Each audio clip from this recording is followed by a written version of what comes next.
Hello and welcome to Vox Markets. I am John Human and I'm delighted to be joined today by John Shaw, co-founder and chief executive of Itaconix, the innovative biomaterials group. How are you doing, John?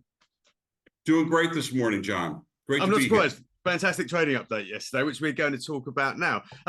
Record revenues up 40.6% on the previous year, but there's more highlights than that. Perhaps give us a little feel for the highlights.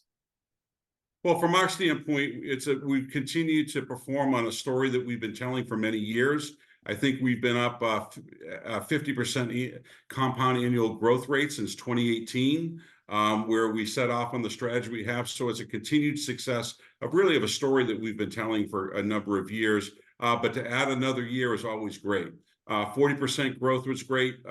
We continue to succeed, particularly in the cleaning sector, where we're up quite a bit. And particularly interesting is that the success that we've had in North America in dishwashing detergents, as I've been saying for a while, it's going to translate into Europe. And you could start seeing that happen last year. Europe was our highest growth area. I think it was almost like 80% growth. We got $1 million in revenues. And that's going to be a continued area for growth for us. So what we have is we bring highly successful formulas into the market. We get more brands using them. Brands go out into the market and succeed out in the marketplace. They get more customers. They get more placement at more retailers. And you just develop this great base of recurring revenues. More customers, more recurring revenues. I think we're in over 170 different retail brands now around the world. It's and we're going to continue to build on it. It's a great place to be in. Yeah, absolutely. You mentioned that North America had been very strong. That Europe's really starting to gather momentum now. Tell us where the growth came from, because as my understanding, it's a mix of increased volumes from existing customers and signing new accounts as well. What's most interesting, even though we are a plant-based material, we're really winning with performance and affordability. So if you look at North America, our biggest area is private label automatic dish detergents. So when you go into Kroger, you go into Publix, you go into the largest retailers, our customers have a very high share of the private label market. And these are brands that are selling on affordability, a significant discount to the major brands. That's because our formulations that use our product just have excellent performance and excellent cost, and they're sustainable. Most of our customers in North America don't even sell on the sustainability part about it. It's just around performance and cost. So that's what we call free green. It's an important concept that we have really across our product lines and going forward, is that you can deliver sustainability without consumers having to pay a high premium for it. That success is starting to go into Europe. The European private label automatic dish market is much larger than the North American one. So places like Tesco, Rossman's, Carrefour, Aldi's, Lidl, they're very big automatic dish tablet accounts. And that's where we're starting to see some success, is with the large contract manufacturers who make private label automatic dish detergent tablets in Europe. And they're getting excellent performance. One of our customers just had the top rated formula in a very rigorous German performance testing exercise that was done last year. That gets you attention. When one manufacturer gets really high performance and starts winning contracts, it creates this great momentum for it. So that's where you see the growth coming from. Yeah, a snowball effect, as it were. I mean, given the sort of pace of growth, how do you scale up to meet the burgeoning demand? There is a lot of demand out there. How do you scale up to meet that in terms of your own manufacturing? What's great is that we manufacture, our production plant is in Stratham, New Hampshire, about 45 minutes north of Boston.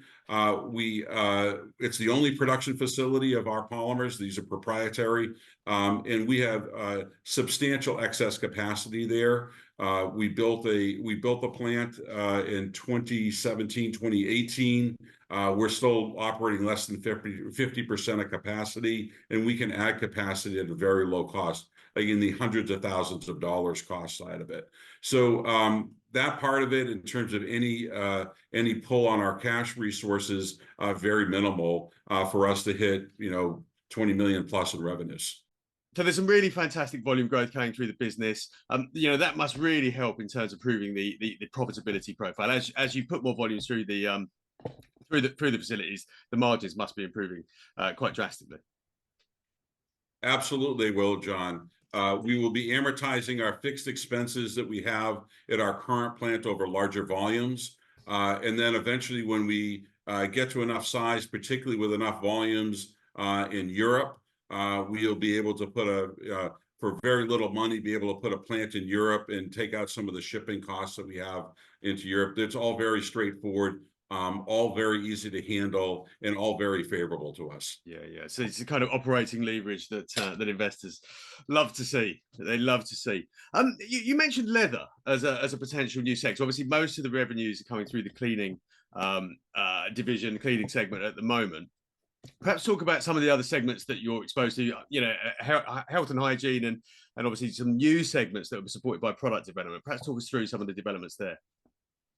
Well, I'm very excited to be able to show you the first shoe that we have that I've had that's actually made with chemistry. The leather here is actually made with chemistry using our Itaconix polymers in it. So this is some leather that was produced by a company in America that is starting to market some leathers based on ours. We have some other major opportunities here in Europe in leather. So our polymers used to fill in the collagen at the end of the tanning process. Right now they use polyacrylates to do that. It's a very large market, $100 million plus market. And as people are starting to look to replace acrylates, we are the top. We believe we're one of the top replacements for that. And there's a very large market potential for us. We already have 2 accounts starting in that area. We have a pipeline of some other opportunities, and we think that's a multi-million-dollar opportunities for going forward. The next big area for us is in paints. We can make a plant-based latex that it would be replace out acrylates and paints. And we are looking particularly in the artistic paint area. We've actually had our first professional piece of artwork made with our paint. I'll be showing it this evening, a picture of it this evening when I present at ShareSoc on it. So that's a very exciting area for us. So you think about it, that either in the shoe or on a painting, we can sequester plant-based carbon into that, which is a very nice positive environmental effect to it. And then the last area that probably still remains, we're continue to work, is in the super absorbent polymer area, going into nappies, adult incontinence products. We continue to refine and develop our super absorbent. We've had a super absorbent for a number of years. We are engaging with customers around the performance that we need to get there. We're probably still a year away from optimizing it to what we need to be. But each one of those areas are, whether it's paints, leather chemicals, or super absorbents, are much larger markets than what we're going after right now. These are all larger than the detergent markets. And that's really what the fundraise last year really enabled us to have the runway to go after these bigger, to raise our hopes and horizons to areas that we think are going to drive us to well over $100 million, 7 to 10 years from now. Yeah, indeed. And you mentioned your products are being selected by detergent manufacturers on the basis of performance and cost, but there are lots and lots of businesses and consumers out there who are increasingly aware of the environment and the environmental or are certainly looking for environmental solutions like you offer. Perhaps talk us through some of the sort of tailwinds that are helping you in that respect, and how your products really are so much better for the environment. The core principle of what we founded the company on when Dr. Yvonne Durant and I got together to found it was about safer chemicals. So to be clear, like, our production process has no emissions. No emissions. and we only use water and a little bit of electricity to produce our product. That makes for a safer chemical process. There's excellent worker safety on it. There's no effect. We have very minimal effect on the environment when we go out into the environment. You know, our polymers biodegrade. Our starting materials, itaconic acid is a natural metabolite. It's produced in our bodies. It's produced out in nature. So we have our new position is like for nature, with nature. In terms of what we're doing as a company, we have to think about what we're doing. How does everything that we do, not just our ingredient, but everything that we do, how does it affect the environment that we're in? And nature has the best answers. Nature's been around for millions of years. I think the Jurassic Park one is life will find a way. And nature finds a way, and we are using nature and the chemistries that nature produce to make better products. And we're not asking for premiums on it. It's around performance and cost advantages that nature is giving to us. And that's the way of the future. And that's what our core belief is. Indeed. It's Indeed. to me, it's a very exciting area that we're pursuing. Yeah, no, I would 100% agree. And I don't think there's anyone out there that's not thinking more extensively about the environment these days. So 2023 has been a great year, huge year of progress. You know, what are you aiming to get to get done in 2024? Continue to grow the business. We want to continue to be a high growth business, 30%, 40% on it. And then to start continue to progress towards being positive adjusted EBITDA on it. We want to be profitable. That's a major goal that we have on it. We think we have the customer pipeline right now across North American detergents, European detergents, some of the areas I just talked about in terms of newer areas like leather in the hygiene space. That we think it will get us there over the next 2 to 3 years easily.